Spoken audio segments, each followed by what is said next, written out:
Welcome back to Breakfast Central. This morning, let's take a policy or look at a policy shift that's already sending shockwaves through Nigeria's auto market. The Nigeria Customs Service has resumed the 4% import levy on goods, and yes, that includes vehicles, for those of you who are planning to buy cars. The 4% import levy is charged on the CIF value costs, insurance, and freight of imported goods. It's part of Nigeria's commitment under the ECOWAS Common External Tariff. This levy has been suspended for months. This sudden reintroduction without public consultation is raising serious concerns, especially in the auto sector. So, well, whether you're buying a brand new SUV or a used, like Oliver rightly said, a used Tokunbo sedan, this levy could mean thousands more in cost. And for many Nigerians, car owners are already at a stretch, and it's now looking like getting a car is a luxury.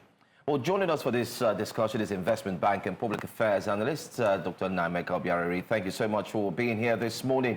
I'm sure you did hear of the 4% free on board levy that's made its way back. It was removed in February, especially 2025, early this year, but now it's back. What does this mean for someone like me? And me. And me too. Who's trying to buy one car? what do we do? It's so shocking. Let me tell you, there is something about the average Nigerian public servants. Like I always say to anybody who gets listed, they are like hirelings who are only after what to fleece, what to steal, what to kill, what to destroy. They are not there to make policies or programs that catalyzes productivity and add value to the average Nigerian. All over the world, governments make policies to protect local industries, to protect the consumers, to protect the people of that geographical expression. You hear Trump, whenever Trump is mentioning tariff, I want to place tariff on China, I want to place tariff on EU, is always with one reason: to protect local industries, because most of the things he's tariffing are things that have competitive productivity within the US. All he's trying to do is to force most of the US companies that have sourced their productivity outside of the US to bring it back home. It's the same thing everywhere. If you go to Vietnam, if you go to Malaysia, if you go to Indonesia, if you go to Malaysia, for example, most of their tariff on imported cars are on luxury cars, high-end cars. In fact, they go as much as 300%. But for the low-end cars, like the Korope, like the buses, like the four-cylinder engine cars, that they know that the common man uses, is practically 2% tariff, 3% tariff, or zero tariff. You know, it's shocking. Let me give you a typical example. Some of us are at the boot of it, by the very special reason of our passion to develop this economy. And I led a group that said to diversify into agriculture, the lowest hanging fruit. And with the club, we did a study. Nigeria is the only place in the whole wide world where we have tractor to arable land mass ratio of one tractor to about 3,000 hectares. In other developed economies that we are imitating, we are trying to imitate, it's always one tractor to 6 hectares of arable land mass. We decided on our own as private sector investors to begin to bring in tractors, to begin to bring in bulldozers, to bring in low bed trucks and buses, and even air-conditioned trucks that will enable us to move things and help Nigeria reduce the over 3.5 trillion naira that we have waste every year on post-harvest losses. It will shock you. But you know what we are experiencing? We are bringing in low-bed trucks, we are bringing in air-conditioned buses, and we are asking the climate agent that we want it clear. You know what the guy told us? The guy said that the FOB, that the 4% tariff even applied to those conditioned fridge buses. And you know one thing again, they even told me we were even bringing in used ones, 2015, 2016 model. And they told us that even in the application of the 4% SCIF, the customs will look at the history value of a new version of that car. That is what they will apply. Not even what is on your receipt or what's on your invoice. And when I asked him why, he said, "Doctor, the only way out of it is that we have to grease the pump." I said, "Help me out of it." That is the kind of country that we're in. They do not count the cost of productivity and even the issue of vehicles in Nigeria. If you ask the production capacity of Innocent, North, and all the car producing companies in Nigeria, they can only produce from their factories 14,000 trucks and cars and vehicles every year. In Nigeria today, based on our population, we need at least 700,000 articulated buses, cars, and other things to enable Nigerians to reduce the cost of transportation. Which simply means our local production cannot even cover 4% of our demand. This sense entails that in a country where we are mounting productivity, where we want to say we want to diversify the economy from a resource-based one to one where there is productivity that creates jobs, that are you thinking people should be doing even 5% or zero tariff on those things we cannot produce here? Look and behold, we're in a country, in a man's house where the more people have taken over the asylum. And this is why we are where we are today. It's so unfortunate. Now, Dr.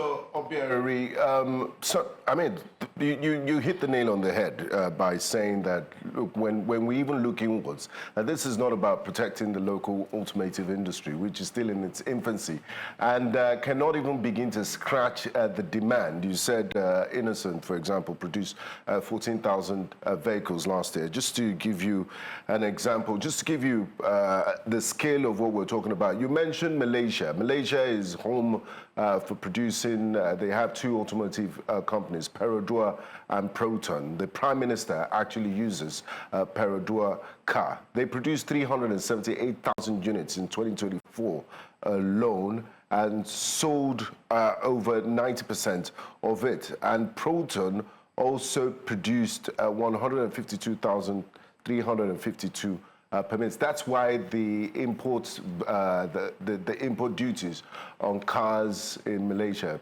on foreign cars, is very expensive. But when you bring it back home, it seems like, you know, the Nigerian customs and excise are working counterproductive to business and economic growth. They're meant to facilitate trade and businesses, but it seems they're just in for every other time they're declaring record numbers in revenue generation. Is that their sole purpose? Is that why the Act of Parliament created the Nigerian Customs Service in the first place?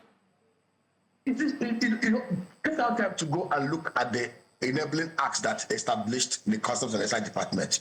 You will see clearly that their activities are totally out of sync with the objectives of the framers of this agency. Now, it when we don't hold our hands, we all keep quiet. And you know the annoying thing, the level of criminality and inefficiency in that department is something that you cannot even quantify.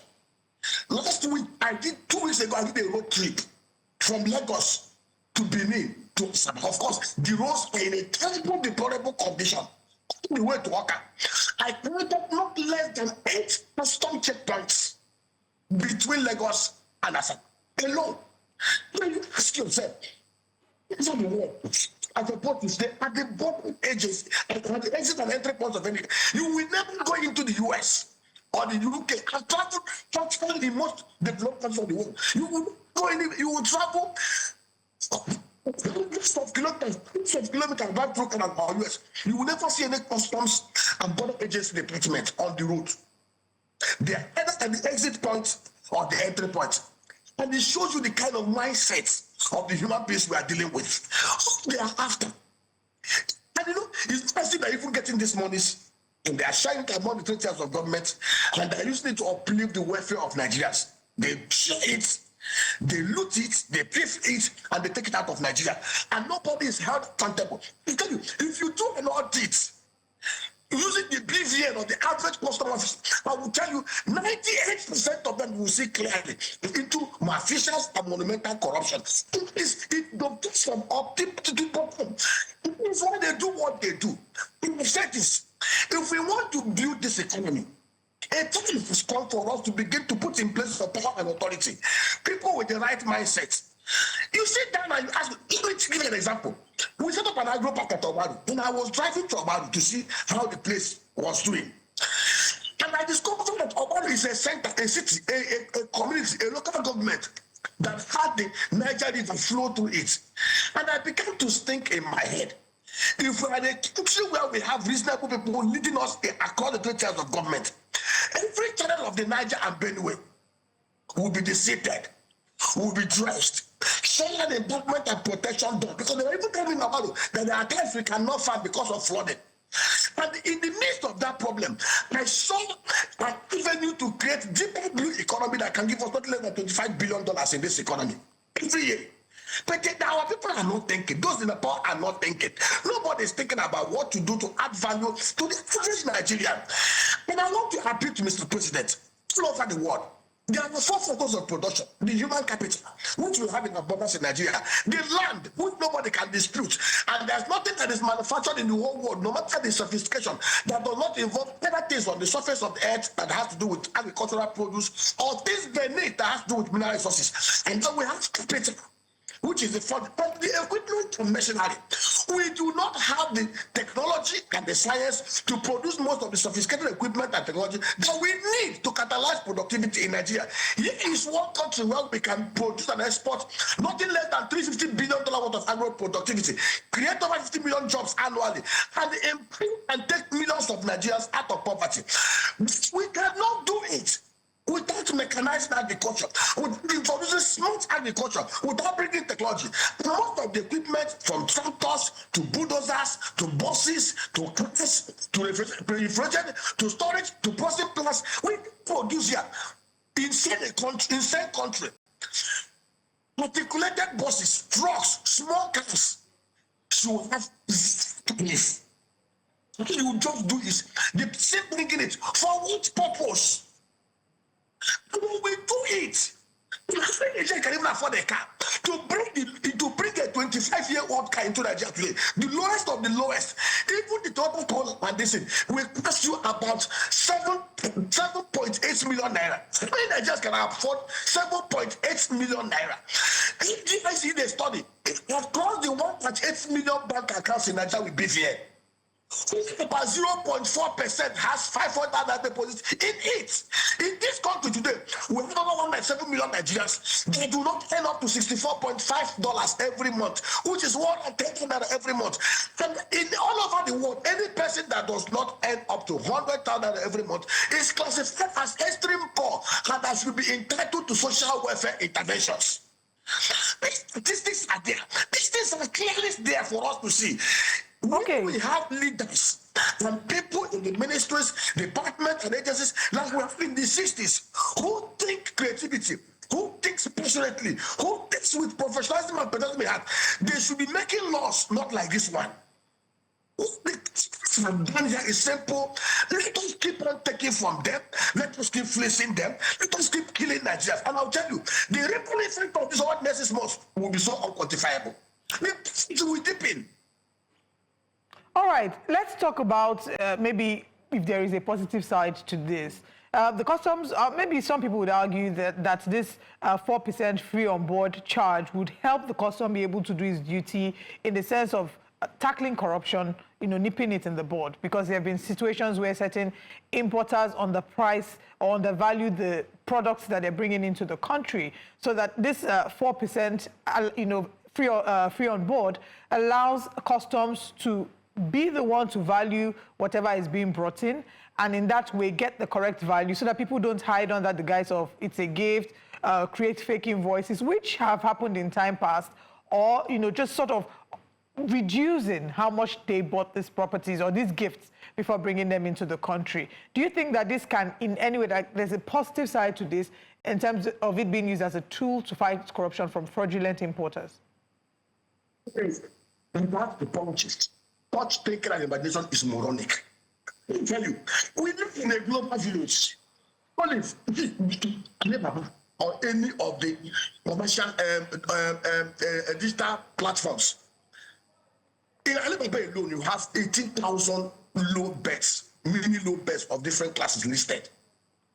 All you need to do is you put the chassis number of those low beds into the system. It will give you, in fact, if you go there, it will tell you the average prices of goods and commodities If you're talking about a 2015 6-truck low bed, 18 tonner, it will show you the average prices. You don't need any importer giving you fake invoice to know the fair value to put any particular goods. If you go to the internet now, whatever goods and services you require, by the time you do 5 minutes session, you will get an average idea of what the average prices of such product, the year, the make, the use is. There's no other sense about it. Excuses that are given are just flimsy excuses the normal hirelings give as an excuse to kill the sheep, to fleece the sheep, to steal, to kill, and to destroy.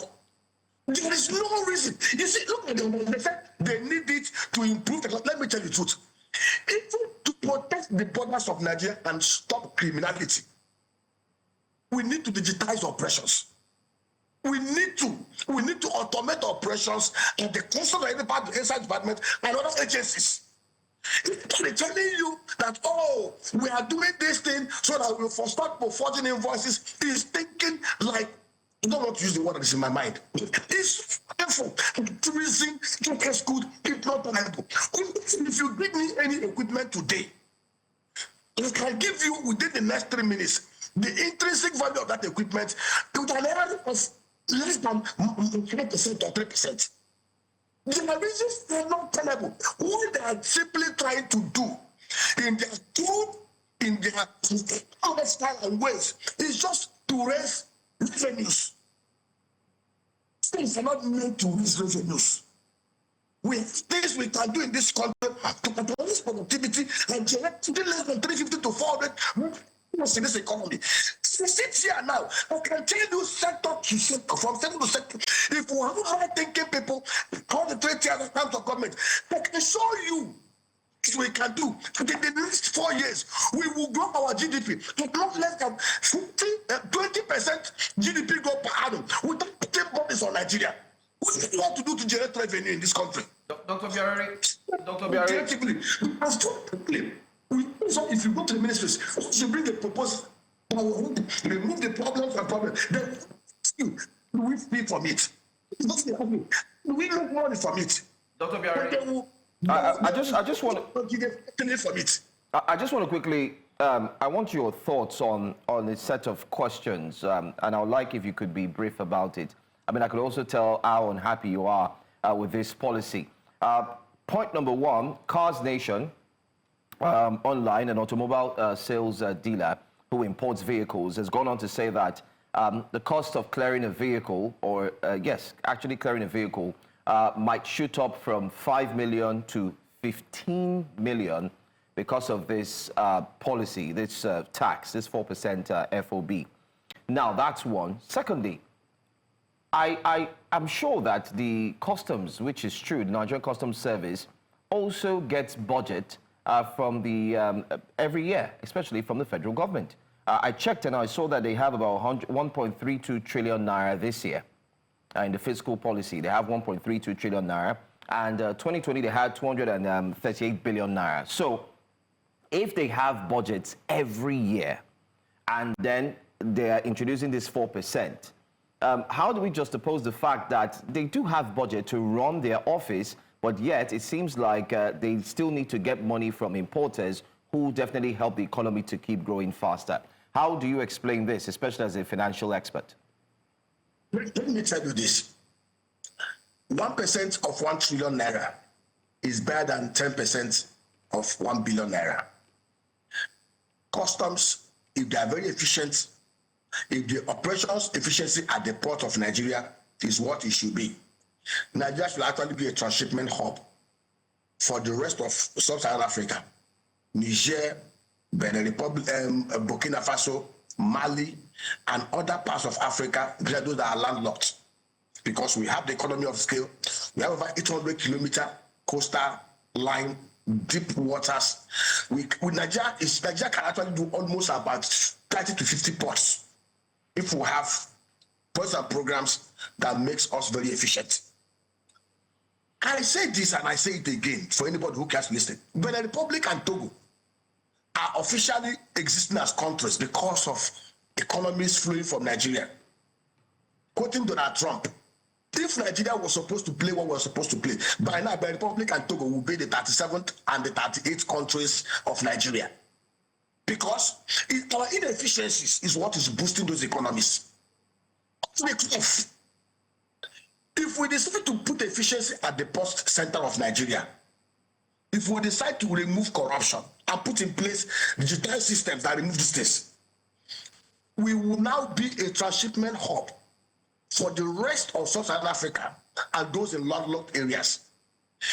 If, for example, now we are having inflows of about $200 billion, shipment coming through our ports because we have removed the layers of corruption, we've introduced efficiency and everything, and we put 10% on it. Like those being transshipped, 10% of $200 billion will cover 3 times some of the budgets they are given. The problem we have with the customs inside department, just like we have with those in Abuja, nobody's thinking about how do we sit down to bake and make the bread bigger. Everybody's just thinking about how we will squeeze and distill from the little that is, how we can have a huge chunk from the little that is there. That is the problem. I sit here and I can tell you how we can build a $27 billion annual blue economy. I have it on in Singapore. 721 square miles land mass. Singapore even import sand to protect their shoreline. Singapore every year makes $25 billion from the blue economy. A country that has less than 721 square kilometer land mass. And look at Nigeria, 100-kilometer coastal line. We have rivers that flow from the north all the way to the Atlantic. We are not even seeing it that clear that we can build a $100 billion economy from that sector alone. That is the problem. We do not have thinkers. We do not have creative imaginators. We do not have honest patriots in the place of power and authority across the public sectors. And that is why we are where we are. We have this little might mentality, not the mentality of the lion. And that's the problem.